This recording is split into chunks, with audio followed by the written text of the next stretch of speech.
अभ्यर्थियों नमस्कार। Ayodhya study point के ऑनलाइन प्लेटफॉर्म पे आपका हार्दिक स्वागत है। मित्रों, समय बहुत कम है। आप लोगों का जो एग्ज़ाम है यानी जो परीक्षा है वो 18 फरवरी को होनी है, तो ये देखते हुए समय बहुत कम है आप लोगों के लिए, यूपी पुलिस के सभी अभ्यर्थियों के लिए। तो आप लोगों की तैयारी आशा करते हैं कि बहुत अच्छी चल रही होगी। आप लोग पूरी तन्मयता से तन्मयता से लग जाइए, जिससे कि आपका सिलेक्शन जो है पक्का हो जाए। तो पाठ्यक्रम को प्रस्तुत करने की अगली कड़ी में हम देखेंगे कि अगला टॉपिक जो है वो कारक है। क्या है अगला टॉपिक? कारक है। इससे पहले जो है हम शब्द से संबंधित कुछ टॉपिक पढ़ चुके हैं, लिंग पढ़ चुके हैं, वचन पढ़ चुके हैं, हिंदी तथा अन्य भारतीय भाषा इनको पढ़ चुके हैं। तो जो चैनल पे पहली बार आ रहे हैं कृपया वो चैनल को सब्सक्राइब कर लें, लाइक और कमेंट करें तथा अपने मित्रों तक शेयर करें। तथा जो भी अभ्यर्थी पहली बार देख रहे हो, सभी पाठ्यक्रम जो आपके पूरे पाठ्यक्रम में जितने भी टॉपिक हैं उनको बना करके जो है उनका वीडियो आपको प्रोवाइड करा दिया गया, तो उसको देख सकते हैं जिससे आपकी तैयारी हो सके। तो ज़्यादा समय ना लेते हुए सीधा हम आपके टॉपिक पे आते हैं। ये है टॉपिक कारक। क्या है? कारक। क्या? कारक। इससे पहले हमने पढ़ा था, लिंग पढ़ा था और वचन पढ़ा था। अब अगला टॉपिक जो है कारक। तो कारक किसे कहते हैं? सबसे पहले ये आता है कारक। साधारणतः ये होता है कि कारक का मतलब हुआ करने वाला। क्या हुआ? करने वाला। लेकिन इसको हम देख लेते हैं, पहले समझ लेते हैं कि संज्ञा या सर्वनाम, संज्ञा या सर्वनाम का वाक्य, संज्ञा या सर्वनाम का वाक्य के अन्य पदों से, संज्ञा या सर्वनाम का वाक्य के अन्य पदों से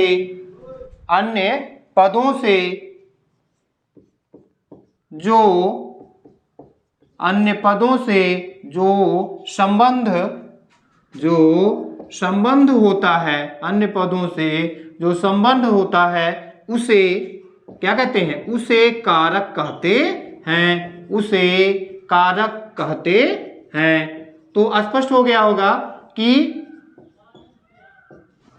सर्वनाम, ये सर्वनाम टॉपिक आप बाद में पढ़ेंगे। अभी सर्वनाम भी है, तो ये नंबर वाइज आपको लिया जा रहा है, जिस क्रम में है क्रम वाइज आपको प्रस्तुत किया जा रहा है जो भी टॉपिक है। तो सर्वनाम भी है आपके इसमें टॉपिक में, आपके सिलेबस में सर्वनाम भी है, उसको हम पढ़ेंगे। तो संज्ञा आप जान ही रहे हैं, किसी व्यक्ति वस्तु स्थान या भाव के नाम को संज्ञा कहते हैं। सर्वनाम संज्ञा के स्थान पर प्रयुक्त होने वाले शब्दों को सर्वनाम कहते हैं, या प्रयोग किए जाने वाले शब्दों को सर्वनाम कहते हैं। अब वाक्य शब्दों का ऐसा समूह जिससे विचार या भाव की पूर्णता प्रकट होती है, पूर्ण विचार या भाव प्रकट होता है, उसे वाक्य कहते हैं। अब कह रहे हैं यहाँ पे अन्य पदों, कह रहे हैं अन्य पदों।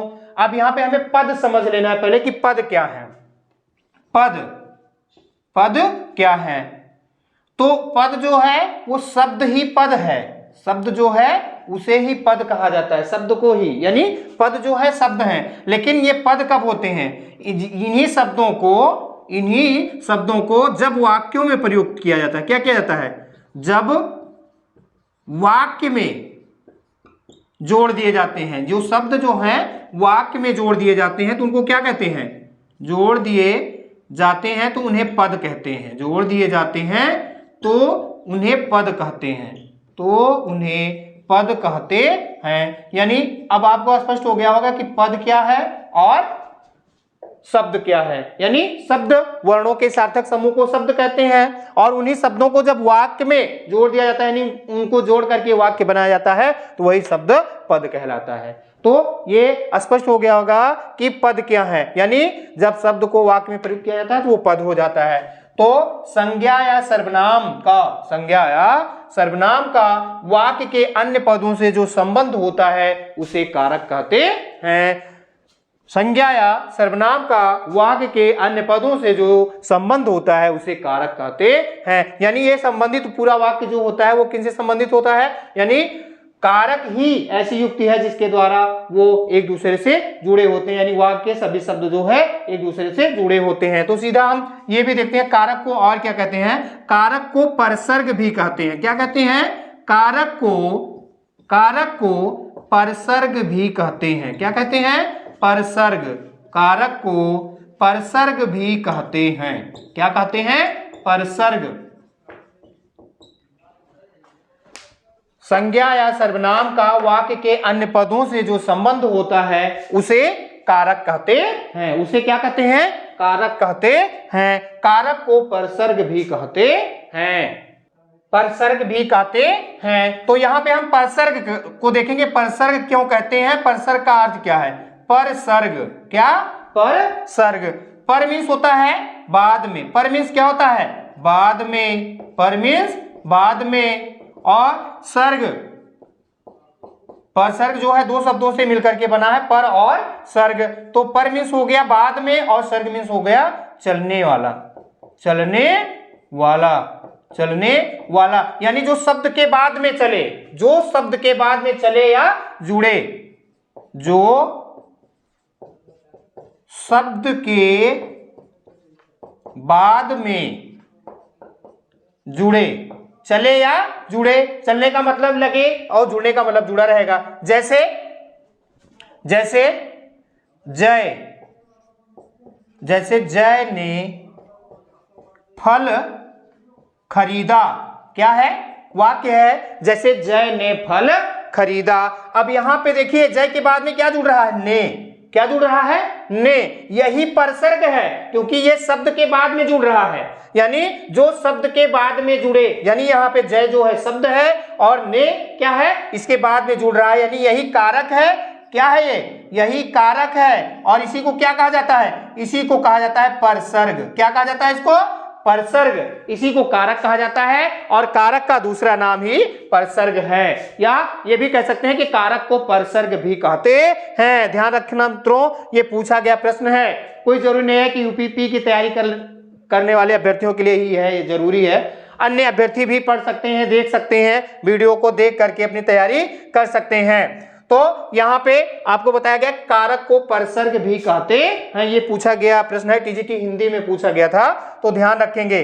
कारक संज्ञा या सर्वनाम का वाक्य के अन्य शब्दों से, सॉरी अन्य पदों से या शब्दों से, तो वो जो क्रिया होगी या विशेषण होगी, यही सब होंगे, वाक्य में होंगे, तो उनसे जो संबंध होता है उसे कारक कहते हैं। कारक को परसर्ग भी कहते हैं। क्या कहते हैं? कारक को परसर्ग भी कहते हैं। परसर्ग पर मतलब बाद में, सर्ग का मतलब चलने वाला, यानी जो शब्द के बाद में जुड़े वही परसर्ग है। जो शब्द के बाद में जुड़ता है उसी को क्या कहते हैं? परसर्ग। यानी जैसे कहा गया जय ने फल खरीदा। क्या कहा गया? जय ने फल खरीदा। तो यहाँ पे जय के बाद में ने जुड़ रहा है, यानी यहाँ पे ये संबंध बता रहा है, यानी यहाँ पूरे वाक्य को जोड़ने के लिए आया। तो यहाँ पे इसी को हम कारक कहेंगे और इसी को यानी कारक को ही परसर्ग कहा जाता है। क्या कहा जाता है? कारक को परसर्ग भी कहा जाता है। तो इतना समझ में आ गया होगा। अब हम आगे समझते हैं कि कारक तो ये हो गया। अब हम कारक के भेद, क्या? कारक के भेद। कारक के भेद या प्रकार। कारक के भेद या प्रकार। कारक के, इसी को भेद भी कहते हैं और इसी को प्रकार भी कहते हैं। तो कारक के कितने भेद हैं? कारक के 8 भेद हैं। कितने हैं? 8। कारक के 8 भेद हैं। कारक के कितने भेद हैं? 8 भेद हैं। कितने भेद हैं? 8। कितने हैं? 8। कारक के 8 भेद हैं। कारक के कितने भेद हैं? 8। अब इनको हम सीधा जो है समझेंगे। विभक्तियों, विभक्ति कारक और इनके जो चिन्ह होते हैं इनको हम समझेंगे। अभी देखते हैं यहाँ पे प्रथमा यानी जो विभक्ति है, उसके बाद कारक है और उनके चिन्ह हैं। तो प्रथमा विभक्ति क्या है? प्रथमा विभक्ति, प्रथमा विभक्ति को कहा जाता है कर्ता कारक। देखा आपने कि इनके 8 भेद है, 8 को हम देख रहे हैं। तो प्रथमा विभक्ति कर्ता कारक और इसका चिन्ह क्या है? ने। इसका चिन्ह क्या है? ने। क्या है? ने। उसके बाद द्वितीय विभक्ति, द्वितीय विभक्ति को कर्म कारक कहा जाता है। क्या कहा जाता है? कर्म कारक। और कर्म कारक का जो चिन्ह है वो है को। क्या है? को। उसके बाद में तृतीय, तृतीय विभक्ति करण कारक। तृतीय विभक्ति को क्या कहा जाता है? करण कारक कहा जाता है। इसका चिन्ह है से या द्वारा। से या द्वारा।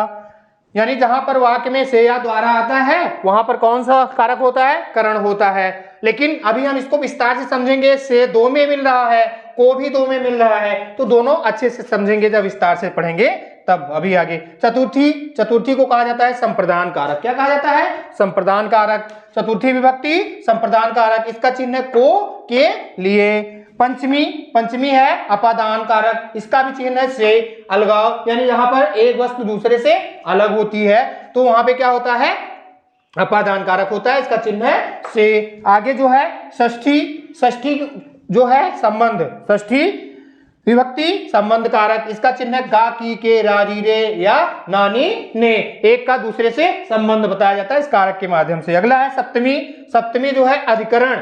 सप्तमी क्या है, अधिकरण, में पर ऊपर, ये है। इसके बाद में संबोधन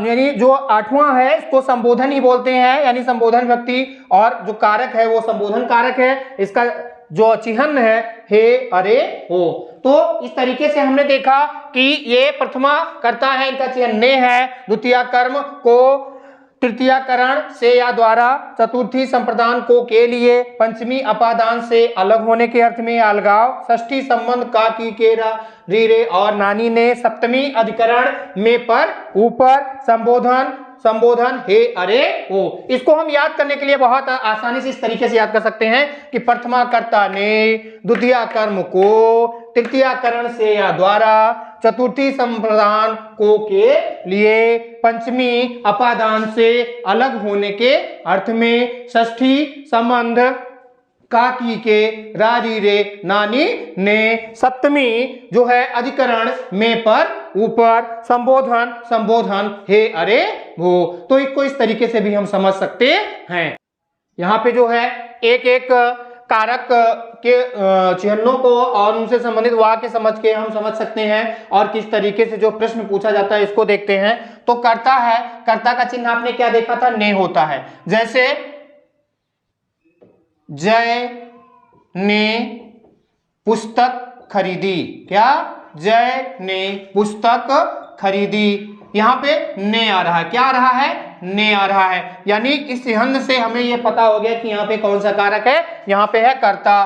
कर्ता का मतलब होता है करने वाला, यानी जो संज्ञा शब्द होता है, कर्ता होता है, वो क्या होता है, करने वाला, यानी जहां पर जिसके द्वारा कोई कार्य किया जाता है वही कर्ता होता है। तो यहाँ पे हम ये देख रहे हैं जय के द्वारा पुस्तक खरीदी जा रही है, और यहाँ पे चिन्ह भी आ रहा है, क्या आ रहा है, चिन्ह ने भी आ रहा है। तो हमें चिन्ह से भी पता हो गया, और कर्ता जो है यानी कार्य को करने वाला जय है, तो इसीलिए यहाँ पे कर्ता कारक है और इसका चिन्ह ने है। तो दोनों चीजें एक साथ बैठ रही हैं, इसका मतलब यहाँ पे क्या है, यहाँ पे कर्ता कारक है। दूसरा हम देखते हैं कर्म, क्या है, कर्म कारक, क्या है, कर्म का चिन्ह क्या बताया गया कि को होता है, क्या होता है, को। जैसे आपने यहाँ पे देखा कि जय ने पुस्तक खरीदी, तो यहाँ ने के अकॉर्डिंग हम ये देख पा रहे हैं कि जो है यहाँ पे ने है और ये कर्ता कारक है, यानी कर्ता है, जय कार्य को करने वाला है, इसलिए यहाँ पे कर्ता कारक है और कर्ता कारक का चिन्ह ने है। दूसरा हम देखते हैं कर्म, क्या है, कर्म। यहाँ पे जैसे हम लिखते हैं सत्यम पत्र लिखता है, सत्यम पत्र लिखता है। अब इसमें ये थोड़ा सा ये होता है कि कहीं कहीं पर जो है चिन्ह छिपा होता है, हम चाहे तो उसको छिपा के भी लिख सकते हैं और चाहे तो लिख भी सकते हैं। तो यहाँ पे जैसे लिखा गया सत्यम पत्र लिखता है, और यहाँ पे हम अगर को जोड़ करके लिख दें तब भी ये हो जाएगा कि वहां पत्र को लिखता है। लेकिन कभी कभी ध्यान रखना, यहाँ पे कहीं कहीं चिन्ह छिपा भी होता है, पत्र को लिखता है या निबंध को लिखता है या पुस्तक को पढ़ता है। तो यहाँ पे ये भी लिखा जा सकता है कि सत्यम पुस्तक पढ़ता है, को छिपा रहता है, यानी कर्म कारक में जो को होता है, जो निशान होता है, वह छिपा भी रहता है। तो आपने देखा था कि जो कर्म कारक है उसका चिन्ह को है, तो यहाँ पे सत्यम पत्र को लिखता है। अब यहाँ पे कर्म है, कर्म किसे कहते हैं, कर्ता के द्वारा जो कार्य किया जाता है उसका फल जिस पर पड़ता है वही क्या होता है, कर्म होता है। तो यहाँ पे सत्यम के द्वारा लिखने का कार्य किया जा रहा है, क्रिया क्या है, लिखना, और लिखने का कार्य जब किया जा रहा है तो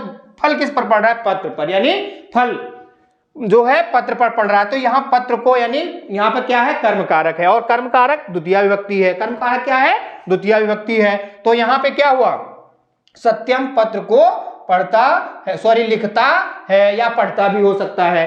तो जहां पे को आता है वो कर्म कारक होता है। क्या होता है, कर्म कारक। कर्म कारक का चिन्ह क्या है, को। अब यहाँ पे पूछ सकता है वाक्य को देख करके, सत्यम पत्र को लिखता है, इसमें कौन सा कारक है, सत्यम पत्र को लिखता है, इसमें कौन सा कारक है, तो कर्म कारक है। ठीक है, यहाँ पे जो है ये भी पूछ सकता है कि निम्नलिखित में कौन सा चिन्ह कर्म कारक का है, तो यहाँ पे को लगा है तो वही कर्म कारक है। या ये दे सकता है कि इस चिन्ह में कौन सा कारक है, इस चिन्ह में कौन सा कारक है, या कारक दे करके चिन्ह पूछ सकता है, या चिन्ह दे करके कारक पूछ सकता है, या पूरे वाक्य को दे करके कारक पूछ सकता है। आगे करण। करण में आपने देखा था से या द्वारा होता है। क्या देखा था आपने, इसका जो चिन्ह होता है वो होता है से या द्वारा। जैसे हम यहां पे ले लेते हैं अभिनव, अभिनव गेंद से खेलता है। किससे खेलता है, गेंद से खेलता है। अभिनव गेंद से खेलता है। तो यहां पे गेंद से यानी से आ रहा है ना, जिसके द्वारा, जिसके सहारे, करण यानी जो करता है, जिसके सहारे कोई काम करता है, कोई कार्य करता है, तो वहां पे कौन सा कारक होता है, करण कारक। कौन सा कारक होता है, करण कारक। और करण कारक का चिन्ह है से या द्वारा। तो यहाँ पे हम द्वारा वाला भी एग्जाम्पल देख लेते हैं। जैसे अभिनव गेंद से खेलता है, तो यहाँ पे हम लिख सकते हैं जो है नंद, नाम है मान लीजिए लेते हैं, नंद जो है, नंद गाड़ी द्वारा, नंद गाड़ी द्वारा, नंद गाड़ी द्वारा शहर जाता है।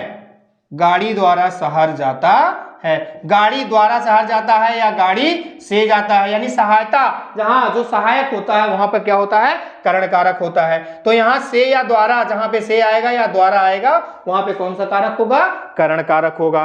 अगला जो है हम देखते हैं संप्रदान।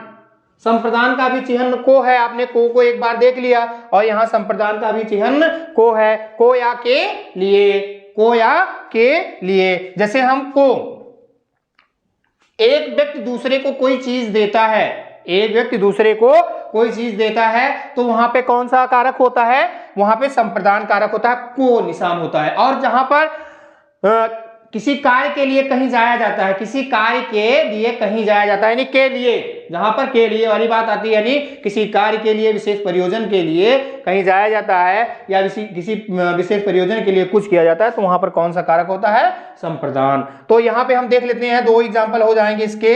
ये एक तो पहला हम देखते हैं, यहाँ पे संप्रदान है, और संप्रदान में आपने देखा कि को भी निशान आ रहा है, इसका क्या आ रहा है, को। तो हम को वाला पहले देखते हैं। जैसे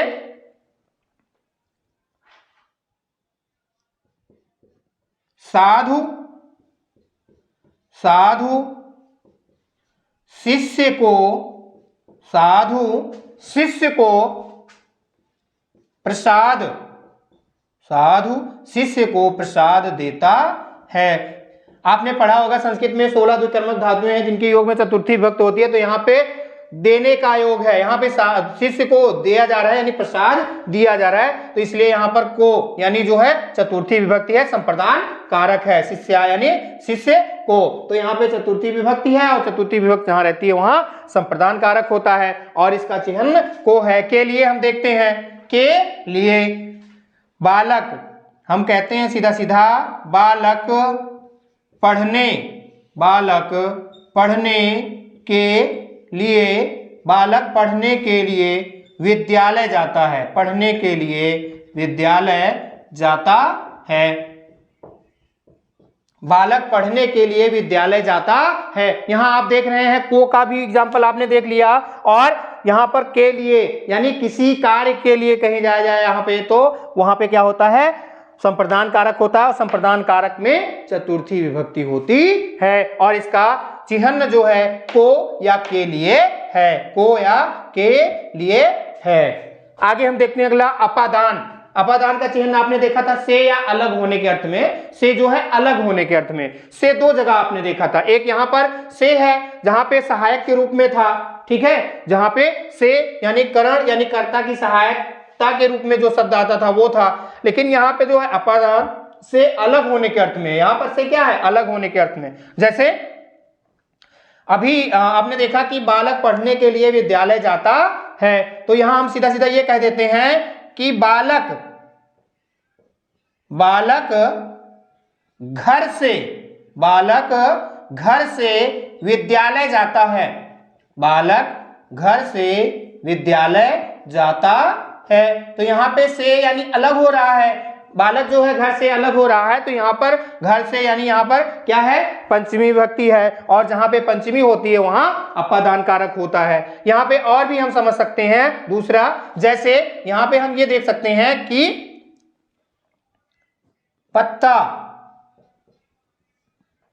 पत्ता पेड़ से गिरता है, पत्ता पेड़ से गिरता है, यानी पत्ता जो है अलग हो रहा है, पत्ता क्या हो रहा है, अलग हो रहा है। तो यहाँ पे पत्ता पेड़ से गिरता है, पत्ता पेड़ से गिरता है, तो यहाँ पे पेड़ से यानी पत्ता अलग हो रहा है, इसीलिए यहाँ पर क्या है, पंचमी है, और पंचमी जहां होती है वहां अपादान कारक होता है, और इसका चिन्ह से है। जैसे गंगा हिमालय से निकली है, तो वहां पर जो है हिमालय से अलग हो रही है, तो जिससे जो वस्तु अलग होती है वहां पंचमी विभक्ति होती है। जैसे पत्ता पेड़ से अलग हो रहा है, बालक घर से अलग हो रहा है, तो यहाँ घर से अपादान है, पेड़ से अलग है, या फिर हिमालय से है तो हिमालय से में पंचमी विभक्ति है। तो ये समझ में आ गया होगा। आगे हम अगला देखते हैं षष्ठी जो है संबंध। पहले हम षष्ठी संबंध, जहां पर जो है कर्ता का किसी दूसरी वस्तु से संबंध बताया जाता है, तो वहां पे क्या होता है, संबंध कारक होता है। तो इसको हम देखते हैं, ये दोनों वाक्य हम इरेज कर देते हैं, हटा देते हैं यहां से, क्योंकि आपने देख ही लिया है दोनों एक जैसे हैं, तो इसको हम देख लिए हैं। आगे हम देखते हैं है संबंध। जैसे कहा गया राम, प्रभु श्री राम, ठीक है,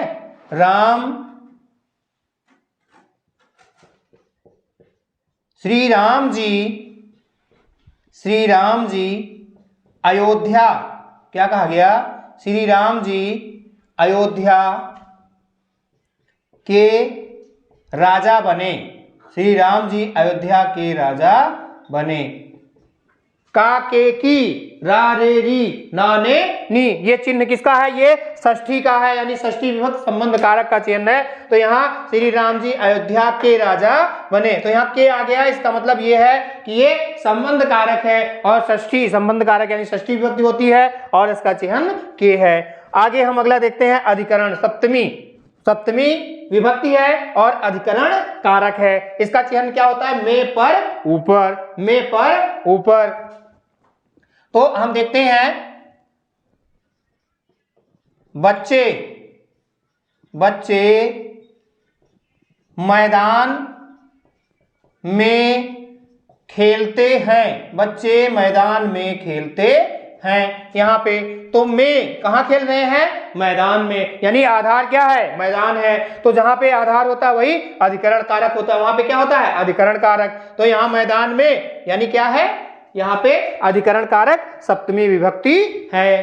तो यहाँ पे हम ये भी कह सकते हैं बच्चे मैदान में खेलते हैं, तालाब में बगुला बैठा है, या तालाब में मछलियां हैं, या तालाब में कछुआ है, और पर मेज पर पुस्तक